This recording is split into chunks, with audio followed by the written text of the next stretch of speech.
Does the first ever Mitsubishi Xforce have the X factor to rule the subcompact SUV class? Well, we're finding out in our first look and first drive of this much-awaited model.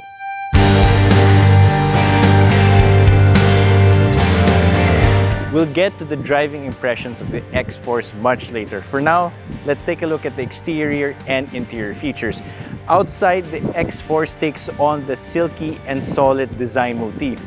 It has Mitsubishi's latest iteration of its dynamic shield design concept. It's more integrated than it has been in the past. LED headlights are standard, and what I like about this is that 18-inch alloy wheels are also standard across both variants of the Xforce. Now, if you would notice, the design itself is compact, sturdy, pretty much what you would get in an urban-centric SUV.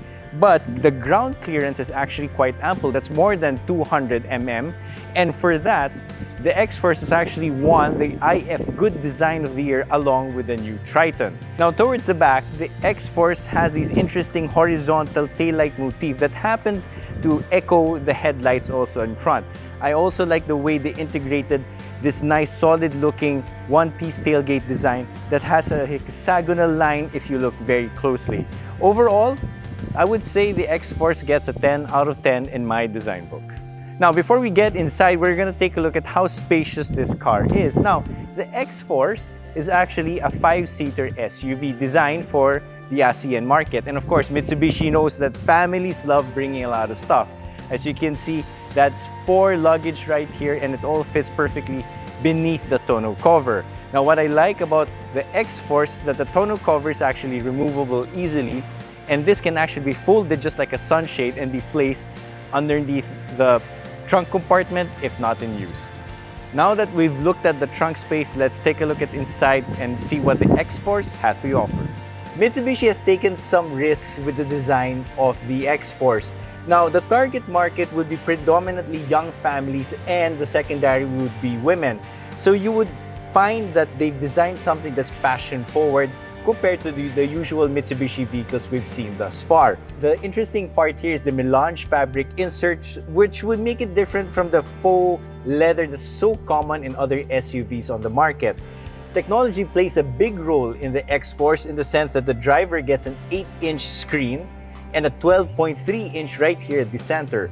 Wireless Apple CarPlay and Android Auto are standard, and you also get things like dual climate control with rear vents, USB-A and USB-C ports, and a wireless charger right here in the middle. Now, aside from that, I like the fact that Mitsubishi has integrated all sorts of cubby holes which are common in other Mitsubishi models like the Xpander. For example, things like cell phones would fit in this handy pocket right here in the dashboard, and the seats themselves, I have to say, are actually mounted fairly high, giving people a commanding view of the road ahead. Again, these are features that Mitsubishi says typical ASEAN buyers look for, and they've pretty much responded as a result. Car manufacturers normally don't highlight its sound system, but in the case of the Xforce, Mitsubishi pretty much has something to offer. The dynamic sound Yamaha premium system, try saying that 3 times quickly, produces a sound that's pretty much designed or tailor-made for the Xforce. What it does is that it takes into account the road noise generated by the car, and it would cancel it by changing actually the equalizer settings on the go. So imagine that. The sound system is a premium in a car that's priced at around 1.3 million. In Mitsubishi's research, they found out that ASEAN customers like their information. They like to geek out about all sorts of things. So with the Xforce, they've integrated this nice nifty avionics control system that's accessible through the dashboard. As you can see, it can be done in multiple ways.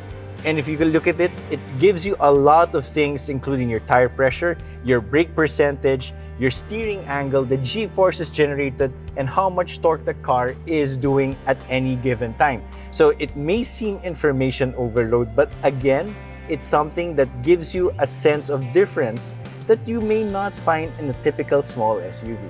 Now, here in the back, you would find the Xforce having all this knee room right here. Right in the front is how I normally would sit, and you can pretty much guess that a 6-footer guy would be able to fit right here. And to prove a point, I can actually do a de quattro right here or cross my legs. Now, aside from the aforementioned rear aircon vents, the Xforce also gets Type A and C USB ports right here at the back.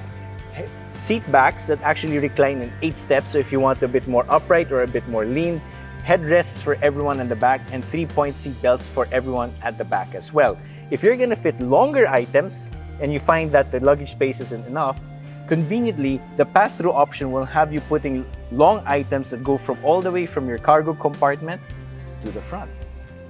Now that we've shown you an outline of the features of the Xforce, I'm sure you're also interested on how it drives. Now we'll get to that right now in a specially designed course by Mitsubishi.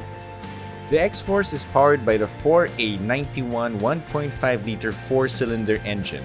If the engine code sounds familiar, it's the same one used by the Expander. That means it makes the same 104 horsepower and 141 Newton meters of torque.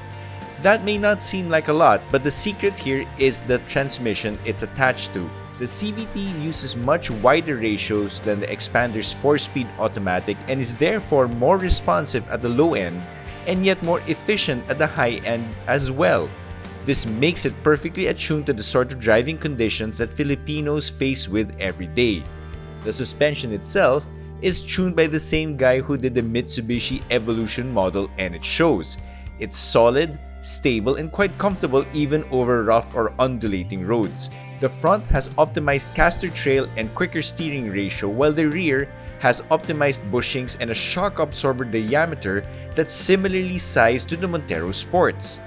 Now, the Xforce is an urban-centric SUV first and foremost, but it can handle light trails as well. Ground clearance is set at a generous 222 mm, while its approach and departure angles are among best in its class at 21 degrees and 30.5 degrees respectively. Its turning radius is a compact 5.2 meters. As a two-wheel drive model, the Xforce has utilized Mitsubishi Motors' 4-wheel control technology to achieve excellent road handling. It has 4 modes: normal, wet, gravel, and mud that allow it to deal with a range of road conditions. It tweaks things like steering effort, accelerator pedal responsiveness, traction control slip, and the behavior of the active yaw control. Designed for the ASEAN market in mind, the Mitsubishi Xforce definitely ticks all the right boxes when it comes to Filipino buyers. Now, the most important aspect is that this much-awaited model is now for sale at all authorized Mitsubishi dealerships nationwide.